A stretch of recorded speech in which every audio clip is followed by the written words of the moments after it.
What's going on, guys? My name's Theoatrix, and today I'm going through 20 mid-game goals for 2025. Achieving most of these will move you towards endgame content, introducing you to bossing and higher leveled activities.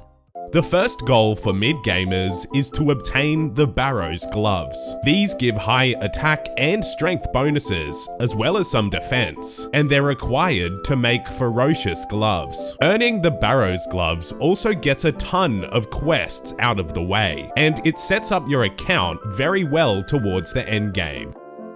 The Dragon Defender is vital for your account, where it's used almost everywhere. It's required to make the Avernic Defender, which is the best in slot for offensive bonuses. On average, getting a Dragon Defender takes less than 4 hours to get, and you might even consider getting 2 Dragon Defenders so you have a spare one for wilderness content.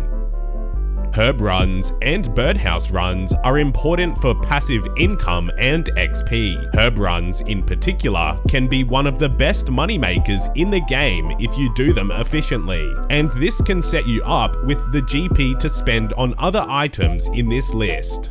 It's a lot cheaper nowadays to unlock all of the prayers on the prayer book. Currently, unlocking Rigor plus Augury only costs 11 mil for both, and only requires 77 prayer. So work on this goal as you progress your account, and using Herb runs and Slayer can pay for it.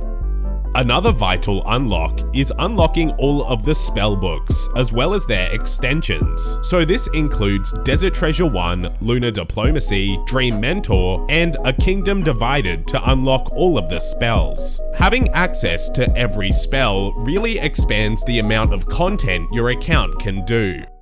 The next mid-game goal is to work towards Grandmaster quests, notably Monkey Madness 2, Song of the Elves, Dragon Slayer 2, While Gothic Sleeps, and Desert Treasure 2, and they can be completed in that order in terms of difficulty. These quests unlock a broad range of content for your account, with new combat and skilling methods, new areas, and new items. Getting the cape upgrades is another stepping stone out of the mid-game. Earning your fire cape is a step in the right direction. Then upgrading to the Arbors Assembler and Mage Arena 2 cape will further progress your account. These capes give huge bonuses in their respective combat style, and I would consider them to be essential unlocks for main accounts. If you enjoy my videos and want to support my channel, you can get yourself a RuneScape themed gaming mousepad from my merch store. There are 4 new designs in stock, 3 for the different raids and 1 for all 3 raids in one. To save 15% off anything, you can use the coupon code MIDGAME. So head over to theoatrix.shop or click the link in the description to browse my merch store today.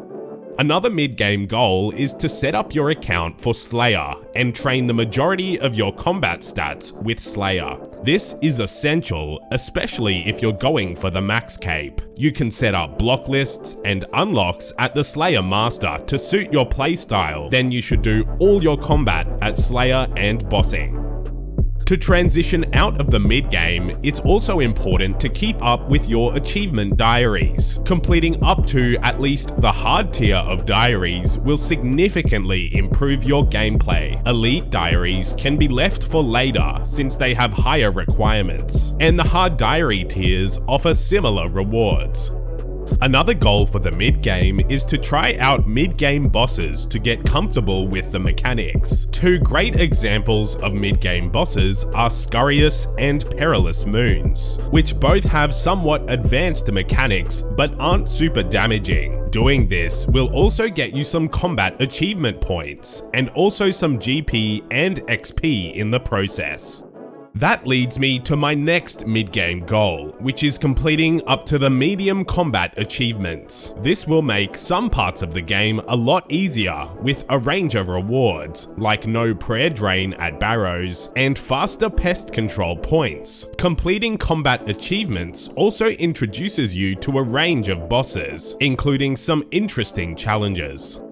Another goal for mid-game players is to work towards clue requirements. With the insane prices of third age items, clue scrolls can be one of the best moneymakers in the game. Clue scrolls are something you'll likely do for the entire duration of your account, so you can get the requirements for each clue as you get the clues. They give you stats to work towards. It's important to level your farming, particularly for better herb yield. So with that, you should do cheap tree runs, specifically maples, papayas, hardwoods, and calquats. The earlier you start, the less money you'll have to spend to train it faster later on. The next goal is to skill towards the quest cape requirements. They set a nice goal for your account, with the required stats being around base 70s. Completing your quests is one piece of completing your account, and obtaining the quest cape is a vital step out of the mid-game. Another mid-game goal is to set up AFK methods. Some stat requirements in OSRS can be pretty daunting, but gaining XP with little to no effort really speeds up the process. So this could be woodcutting, fishing, cooking, mining, and others. Earning yourself the Elite Void outfit, particularly the range set, is a vital unlock. Elite Void range is particularly useful at the Theatre of Blood. The other Void sets aren't the best, but it's not a bad idea to go out and get them. You should realistically do this after you get the medium combat achievements, so that it speeds up your points.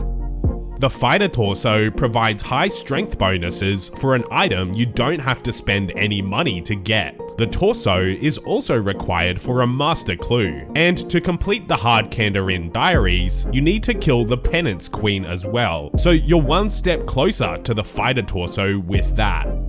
Another mid-game goal is to work towards 83 construction to semi-max your house. This is a very expensive goal, costing over 50 mil with traditional training methods, but having a maxed player-owned house is a must for your account.